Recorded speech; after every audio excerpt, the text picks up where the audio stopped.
Jesus no inferno. Um mistério que poucos conhecem.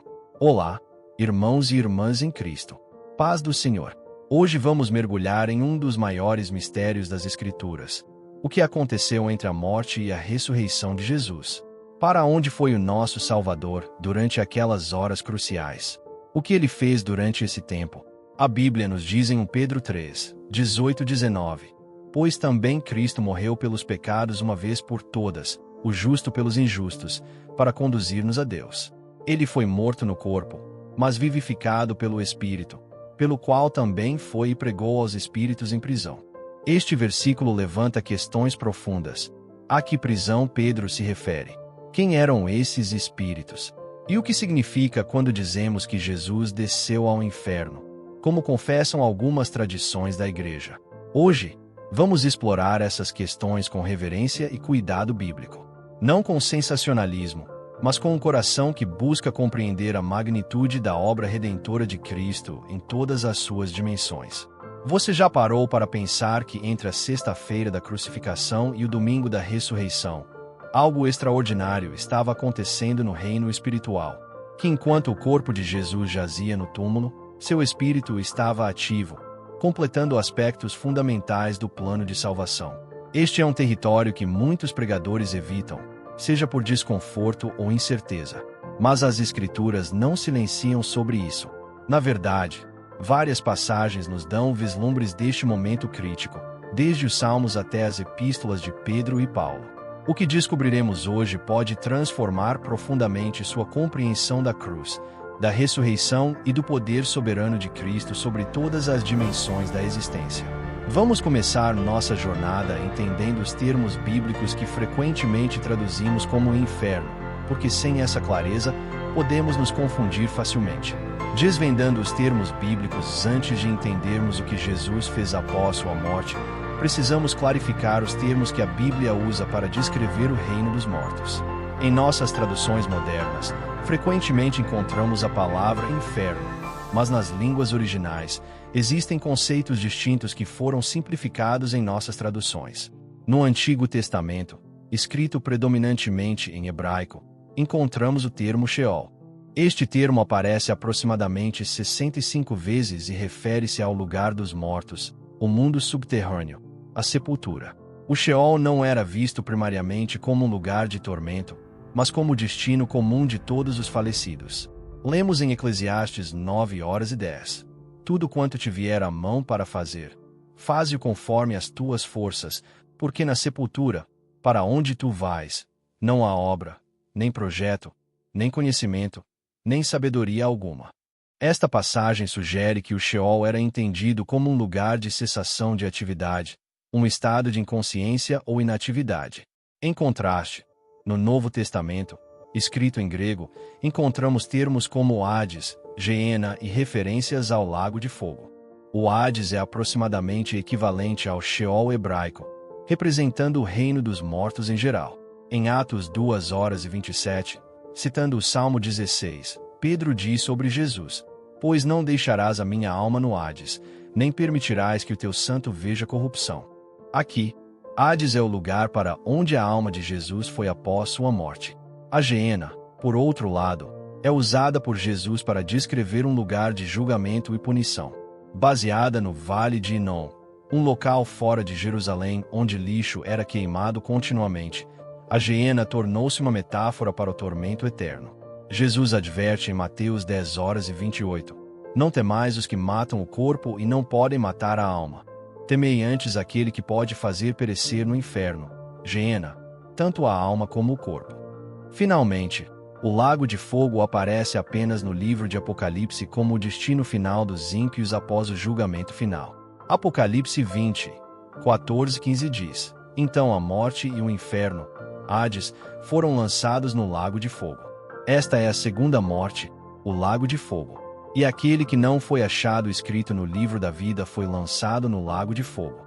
Entender essa diferenciação é crucial porque quando falamos que Jesus desceu ao inferno, não estamos falando da Geena ou do lago de fogo, lugar de condenação eterna, mas do Hades, o Sheol, o reino dos mortos. Essa compreensão corrige um equívoco comum e nos ajuda a interpretar corretamente as passagens bíblicas relacionadas.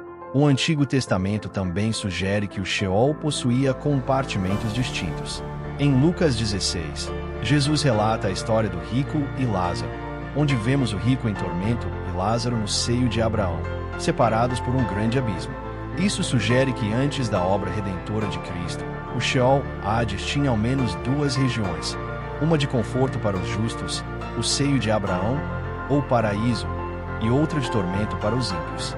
Esta distinção nos ajuda a compreender por que Jesus, ao morrer, disse ao ladrão arrependido na cruz: "Hoje estarás comigo no paraíso", Lucas 23h43, enquanto também desceu às partes mais baixas da terra, Efésios 4h09. Ele foi ao reino dos mortos, mas especificamente à região destinada aos justos. Agora que estabelecemos essa base terminológica, precisamos perguntar: por que era necessário que Jesus descesse ao reino dos mortos? Qual era seu propósito lá? Para responder a essas perguntas, precisamos examinar o que as Escrituras nos dizem sobre a missão espiritual de Jesus naquele intervalo entre sua morte e ressurreição.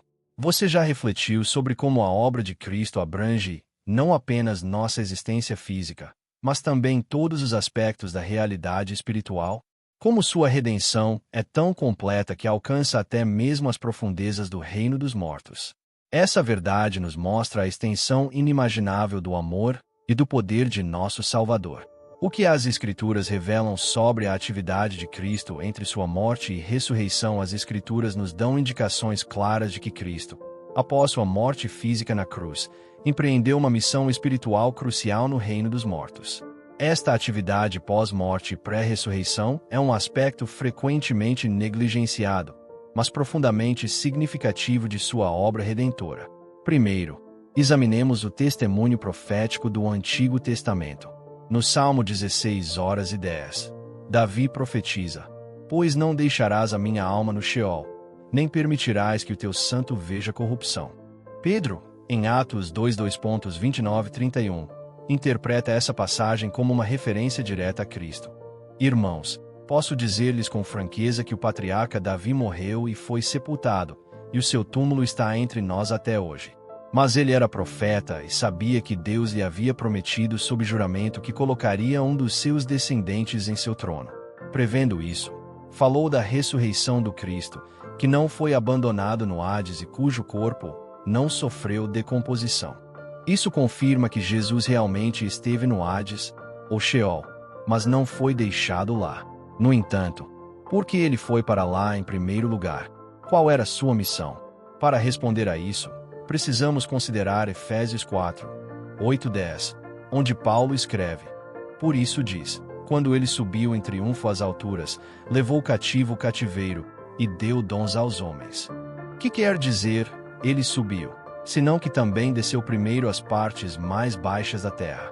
Aquele que desceu é também o mesmo que subiu acima de todos os céus, para encher todas as coisas.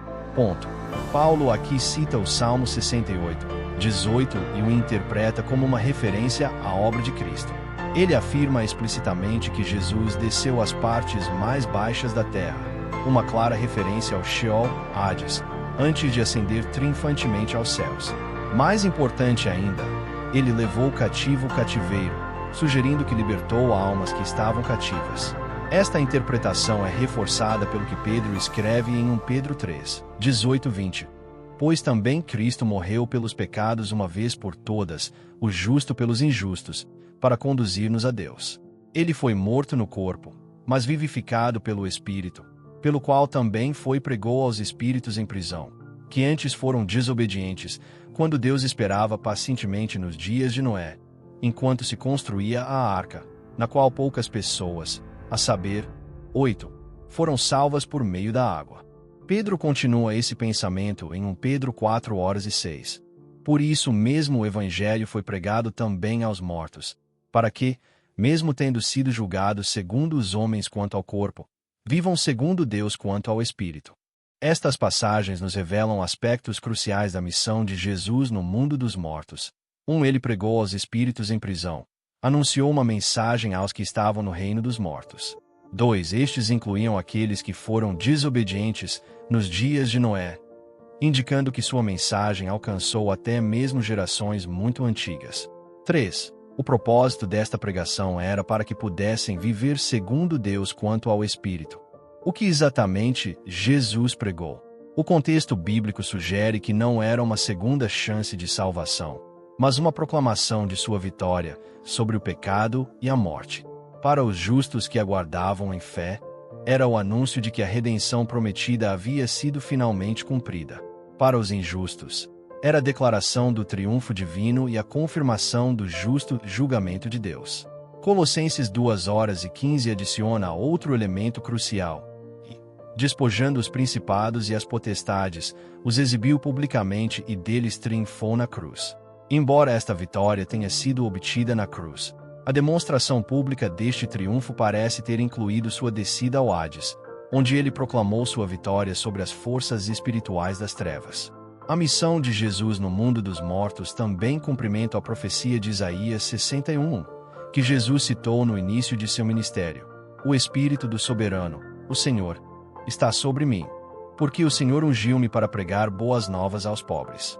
Enviou-me para cuidar dos quebrantados de coração e proclamar libertação aos cativos e liberdade aos prisioneiros. Em sentido literal e espiritual, Jesus cumpriu essa profecia ao descer ao Hades e proclamar libertação aos cativos, aqueles justos que aguardavam a redenção prometida. Agora, reflita.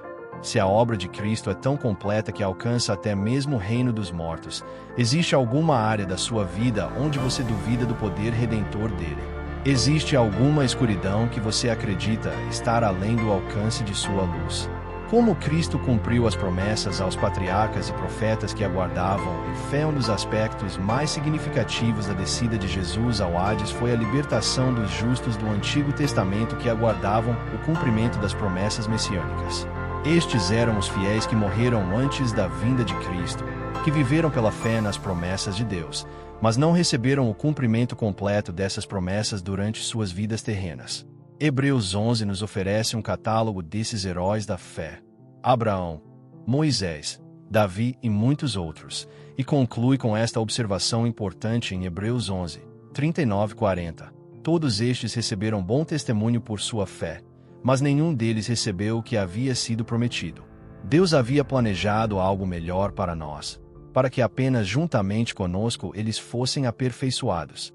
Este aperfeiçoamento conjunto foi possível apenas através da obra redentora de Cristo.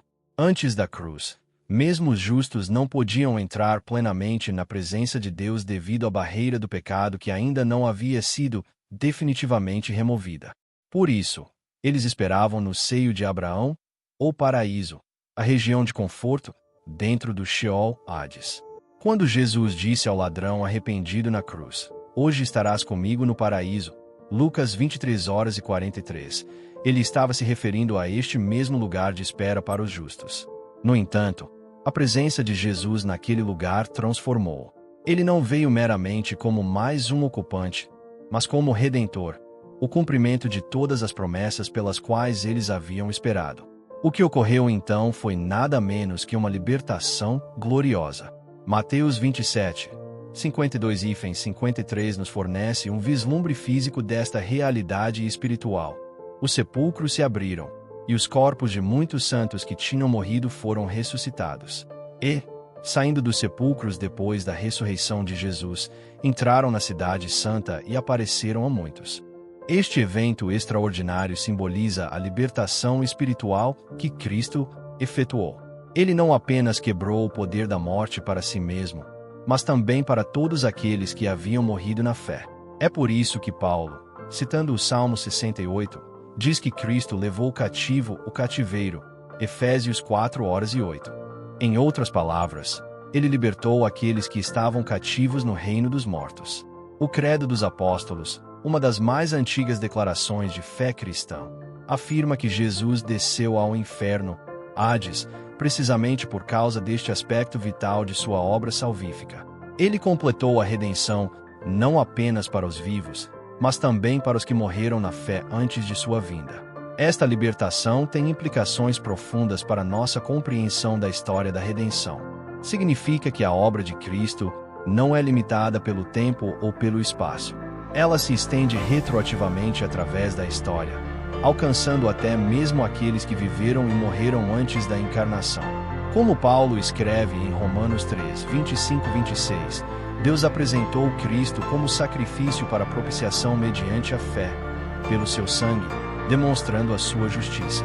Em sua tolerância, havia deixado impunes os pecados anteriormente cometidos, mas, no presente, demonstrou a sua justiça, a fim de ser justo e justificador daquele que tem fé em Jesus. A descida de Jesus ao Hades e a libertação dos justos demonstra que a salvação sempre foi pela graça mediante a fé, nunca pelas obras da lei. Os patriarcas e profetas foram salvos pela mesma fé no Messias vindouro que agora nos salva como o Messias que veio. Imagine o momento: Abraão, Moisés, Davi, Isaías e todos os fiéis do Antigo Testamento finalmente vendo face a face aquele em quem haviam crido. Aquele que Abraão vislumbrou de longe em seu dia, João 8:56, que Moisés prefigurou, que Davi cantou em seus salmos, que Isaías contemplou em suas visões, agora estava diante deles, tendo completado a obra de redenção que eles haviam antecipado. E então, como bom pastor, Jesus conduziu seu rebanho para fora daquele lugar de espera, para a plena presença de Deus.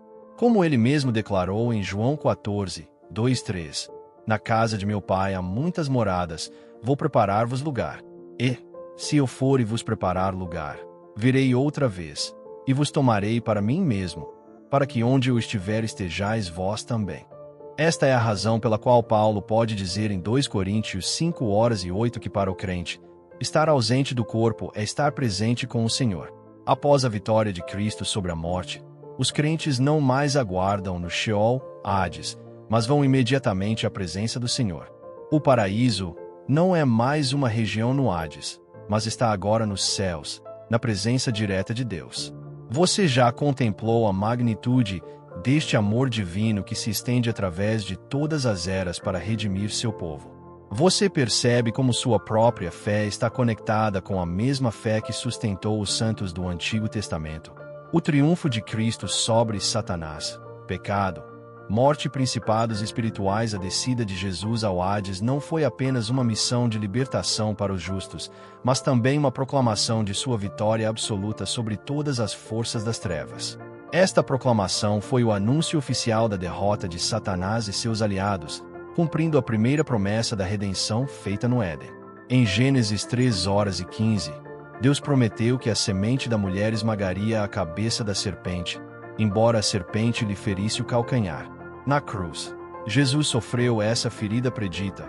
Seu calcanhar foi ferido, mas através de sua morte e ressurreição, ele esmagou decisivamente a cabeça da serpente, Satanás. Quando Jesus desceu ao Hades, ele não foi como vítima, mas como vencedor. Ele não foi subjugado pela morte, mas entrou voluntariamente no reino da morte para proclamar sua vitória e libertar os cativos.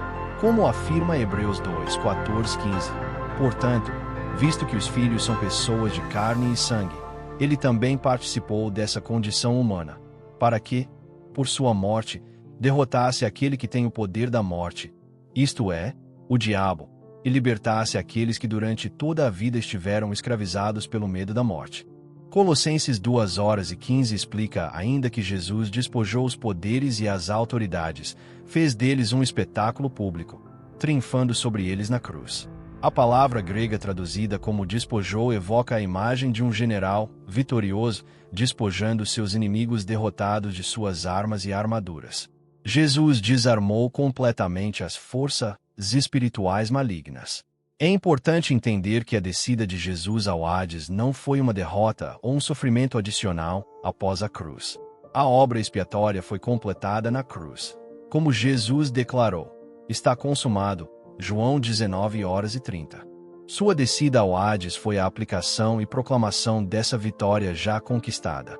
Em 1 Pedro 3:19, lemos que Jesus pregou aos espíritos em prisão. A palavra grega para pregou, aqui, é ekrishen, que significa proclamar como um arauto. Não se trata necessariamente de uma oferta de salvação, mas de uma proclamação autoritativa. Jesus estava anunciando sua vitória completa, declarando que todas as promessas de Deus haviam sido cumpridas, e que o domínio do pecado e da morte havia sido quebrado. Esta proclamação de vitória teve um impacto cósmico. Efésios 1:20-22 diz que Deus demonstrou o seu poder em Cristo, ressuscitando dos mortos e fazendo-o sentar-se à sua direita, nas regiões celestiais, muito acima de todo governo e autoridade, poder e domínio, e de todo nome que se possa mencionar, não apenas nesta era, mas também na que há de vir.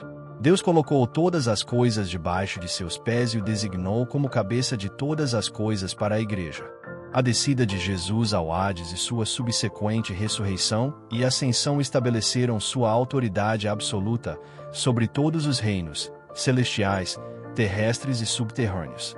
Como Paulo declara em Filipenses 2:9-11, por isso Deus o exaltou à mais alta posição e lhe deu o nome que está acima de todo nome, para que ao nome de Jesus se dobre todo o joelho, nos céus, na terra e debaixo da terra, e toda língua confesse que Jesus Cristo é o Senhor, para a glória de Deus Pai. A frase debaixo da terra, katachonios, em grego, refere-se especificamente ao mundo subterrâneo, o reino dos mortos. A proclamação de vitória de Jesus no Hades foi o primeiro cumprimento desta verdade, que até mesmo no mundo dos mortos, toda entidade deve reconhecer a senhoria de Cristo. Em Apocalipse 1:18, o Cristo ressurreto declara: estou vivo, estive morto, mas agora estou vivo para todo sempre, e tenho as chaves da morte e do Hades. As chaves simbolizam autoridade e controle. Através de sua morte, ressurreição e descida ao Hades, Jesus assumiu completo controle sobre o reino da morte. A morte não possui mais poder independente. Ela agora está sujeita à autoridade de Cristo. É por isso que Paulo pode perguntar triunfantemente em 1 Coríntios 15:55-57, onde está, ó morte, a sua vitória? Onde está, ó morte, o seu aguilhão? O aguilhão da morte é o pecado, e a força do pecado é a lei. Mas graças a Deus, que nos dá a vitória por meio de nosso Senhor Jesus Cristo. A proclamação da vitória de Cristo no Hades foi o anúncio oficial do fim do reinado do pecado e da morte. Embora os efeitos completos dessa vitória ainda aguardem a consumação final, quando Cristo retornar, o resultado já está decidido. A batalha decisiva foi vencida. Esta vitória tem implicações profundas para nós hoje. Como Paulo escreve em Romanos 8:37-39, em todas estas coisas somos mais que vencedores, por meio daquele que nos amou. Pois estou convencido de que nem morte, nem vida, nem anjos, nem demônios, nem o presente, nem o futuro, nem quaisquer poderes, nem altura, nem profundidade, nem qualquer outra coisa na criação será capaz de nos separar do amor de Deus que está em Cristo Jesus, nosso Senhor. A vitória de Cristo se estende a todos os reinos, incluindo o reino da morte. Não há lugar na criação, nem mesmo o Hades, que esteja fora do alcance de seu poder redentor. Você reconhece em sua própria vida as áreas onde precisa aplicar esta verdade da vitória de Cristo. Há algum medo, alguma escravidão, alguma opressão da qual você precisa ser libertado pelo poder desta mesma vitória. Vivendo à luz do triunfo completo de Cristo sobre a morte e a descida de Jesus ao Hades, sua proclamação de vitória e libertação dos justos não são meras curiosidades teológicas ou fatos históricos distantes. Estas verdades têm profundas implicações práticas para nossa vida cristã hoje. Vamos explorar como a compreensão desta dimensão da obra de Cristo pode transformar nossa fé, esperança e prática diária. Primeiro, a vitória de Cristo sobre a morte transforma completamente nossa perspectiva sobre a morte física. Paulo escreve em 1 Coríntios 15:54-55. Quando, porém, o que é corruptível se revestir de incorruptibilidade, e o que é mortal, de imortalidade, então se cumprirá a palavra que está escrita: a morte foi destruída pela vitória. Onde está, ó morte, a sua vitória? Onde está, ó morte, o seu aguilhão? Para o cristão, a morte não é mais o terrível inimigo final, mas uma porta de entrada para a presença do Senhor. Jesus desceu ao Hades e emergiu vitorioso, levando os cativos à liberdade. Agora, ele possui as chaves da morte e do Hades. Apocalipse 1h18. E nenhum crente precisa temer a morte ou o que vem depois dela. Paulo reafirma esta verdade em 2 Coríntios 5h08, dizendo que preferimos deixar o corpo e habitar com o Senhor. A morte física para o crente não leva mais a um estado intermediário de espera no Hades, mas a presença imediata de Cristo. Esta é uma transformação radical resultante da vitória de Jesus sobre a morte. Você teme a morte. Esta verdade nos assegura que Jesus já esteve lá antes de nós, conquistou esse território e preparou o caminho para que passemos seguramente da morte para a vida eterna em sua presença. Segundo, a vitória de Cristo sobre as forças espirituais das trevas nos dá autoridade espiritual no presente. Em Lucas 10h19, Jesus diz: Eu lhes dei autoridade para pisarem sobre serpentes e escorpiões, e sobre todo o poder do inimigo. Nada lhes fará dano. Esta autoridade deriva diretamente da vitória de Cristo. Quando Jesus despojou os poderes e as autoridades, Colossenses 2h15, ele não o fez apenas para si mesmo, mas para benefício de seu corpo, a Igreja. É por isso que Tiago 4h7 pode nos instruir: sujeitem-se, pois, a Deus. Resistam ao diabo, e ele fugirá de vocês. Podemos resistir ao diabo com confiança porque ele já é um inimigo derrotado. Você está enfrentando ataques espirituais, tentações persistentes ou opressão. Lembre-se que está lutando contra um inimigo que já foi derrotado. A vitória não está em questão. Ela já foi assegurada por Cristo. Nossa luta não é para obter a vitória, mas para aplicar a vitória que Cristo já conquistou. Terceiro, a obra completa de Cristo nos garante uma esperança inabalável. Se a vitória de Cristo se estende até mesmo ao Hades, não há situação em nossa vida que esteja além do alcance de seu poder redentor. Como Paulo declara em Romanos 8:38-39, pois estou convencido de que nem morte, nem vida, nem anjos nem demônios, nem o presente, nem o futuro, nem quaisquer poderes, nem altura nem profundidade, nem qualquer outra coisa na criação será capaz de nos separar do amor de Deus que está em Cristo Jesus, nosso Senhor. A magnitude da obra de Cristo nos assegura que nenhuma circunstância, não importa quão desesperadora possa parecer, está além da capacidade de Deus de redimir e transformar. Se Cristo pode triunfar sobre o próprio Hades, certamente pode triunfar em qualquer situação que enfrentamos. Você está lutando com circunstâncias que parecem impossíveis.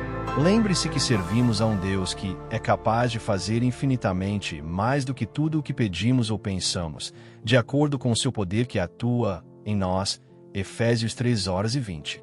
Quarto, a libertação dos justos do Antigo Testamento nos lembra que somos parte de uma grande história de redenção que abrange todas as eras.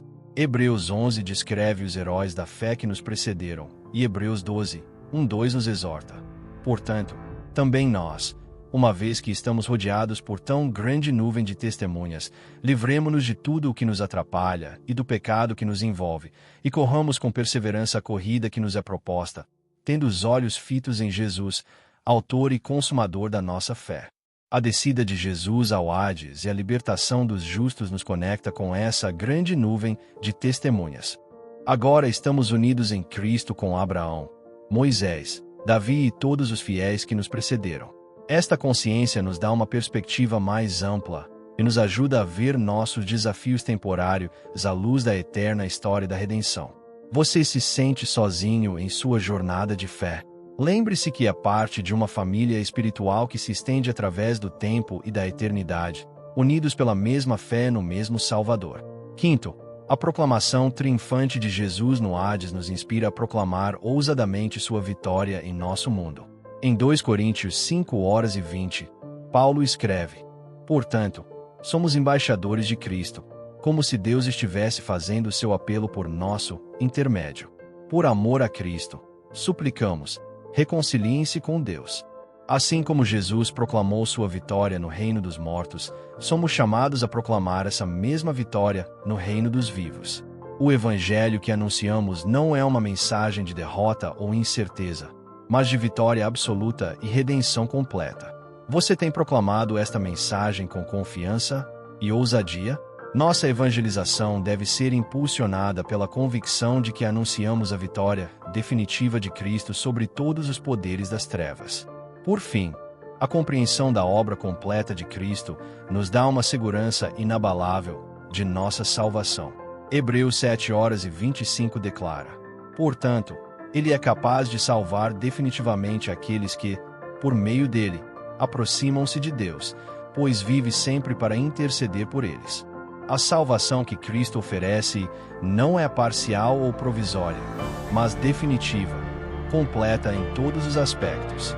Ele não apenas morreu pelos nossos pecados, mas também conquistou a morte, proclamou sua vitória no reino dos mortos, libertou os cativos e ascendeu ao céu, onde agora intercede por nós. Se Cristo completou uma obra tão abrangente, podemos descansar na certeza de que nossa salvação está segura em suas mãos. Como Jesus prometeu em João 10:28-29, eu lhes dou a vida eterna, e elas jamais perecerão. Ninguém as poderá arrancar da minha mão. Meu Pai, que as deu para mim, é maior do que todos. Ninguém as pode arrancar da mão de meu Pai. Você já se perguntou se realmente pode confiar em sua salvação? A vitória completa de Cristo, estendendo-se até mesmo ao Hades, nos assegura que sua obra redentora é absolutamente completa e infalível. A verdade sobre o que Jesus fez no intervalo entre sua morte e ressurreição não é um mero detalhe teológico. É uma verdade transformadora que fortalece nossa fé, aviva nossa esperança e nos capacita a viver como pessoas verdadeiramente libertas pelo poder de Cristo. Como Paulo nos exorta em Colossenses 2:6-7, assim, como receberam Cristo Jesus, o Senhor, continuem a viver nele, enraizados e edificados nele, firmados na fé, como foram ensinados, transbordando de gratidão. Você está vivendo à luz desta vitória extraordinária. Você está permitindo que a verdade do triunfo completo de Cristo transforme sua perspectiva, suas atitudes e suas ações diárias. Irmãos e irmãs, a jornada que fizemos hoje através das Escrituras nos revela um aspecto da obra redentora de Cristo que é frequentemente negligenciado, mas profundamente significativo. Entre sua morte na cruz e sua ressurreição gloriosa, Jesus não permaneceu inativo. Ele desceu ao reino dos mortos não como vítima, mas como vencedor. No Hades, ele proclamou sua vitória sobre o pecado, a morte e Satanás. Ele libertou os justos que aguardavam em fé o cumprimento das promessas divinas. Ele demonstrou sua autoridade absoluta sobre todos os reinos, celestiais, terrestres e subterrâneos. E através dessa obra, ele transformou para sempre o significado da morte para os crentes. Por causa do que Jesus fez, a morte não é mais um inimigo invencível, mas uma porta de entrada para a presença do Senhor. O pecado não é mais nosso mestre, mas um tirano destronado. Satanás não é mais um adversário a ser temido, mas um inimigo já derrotado. E nossa salvação não é uma esperança incerta, mas uma realidade segura fundamentada na obra completa de Cristo. Hoje, vivemos à luz dessa vitória. Embora ainda enfrentemos lutas e desafios, não lutamos para alcançar a vitória, mas a partir da vitória que Cristo já conquistou. Como Paulo declara em Romanos 8:37, em todas estas coisas somos mais que vencedores, por meio daquele que nos amou. Quando confrontados com o pecado, lembramos que seu poder foi quebrado. Quando confrontados com a morte, lembramos que seu aguilhão foi removido. Quando confrontados com Satanás, lembramos que ele foi desarmado e humilhado publicamente. E quando confrontados com a dúvida, lembramos que nossa salvação está segura nas mãos daquele que possui as chaves da morte e do Hades. Esta verdade não é apenas para nosso conforto pessoal, mas também para proclamação ao mundo. Somos embaixadores de um rei vitorioso, encarregados de anunciar sua vitória completa e seu oferecimento de perdão e reconciliação. Que vivamos, então, como pessoas que conhecem o fim da história. Que enfrentemos cada dia com a confiança que vem de saber que servimos a um Salvador que triunfou não apenas sobre a terra, mas também sobre a terra, e agora reina supremo nos céus. E que a paz de Deus, que excede todo o entendimento, guarde os seus corações e as suas mentes em Cristo Jesus, nosso Senhor vitorioso. Amém. Se este estudo sobre a vitória completa de Cristo tocou seu coração e fortaleceu sua fé, gostaria de convidá-lo a compartilhar essa verdade com outros. Inscreva-se neste canal para receber mais estudos bíblicos profundos que iluminam aspectos poderosos da obra de Cristo que muitas vezes passam despercebidos. Além disso, deixe nos comentários sua reflexão sobre como esta verdade impactou sua compreensão da obra redentora de Cristo. Como isso mudou sua perspectiva sobre a morte, o pecado ou suas lutas espirituais. Não se esqueça de ativar o sino de notificações para ser avisado quando novas mensagens forem postadas. E se você conhece alguém que está lutando com medos ou dúvidas, compartilhe este vídeo com eles. A verdade sobre a vitória completa de Cristo pode ser exatamente o que eles precisam ouvir hoje. Que a graça do nosso Senhor Jesus Cristo, o amor de Deus e a comunhão do Espírito Santo esteja com todos vocês. Até o próximo estudo.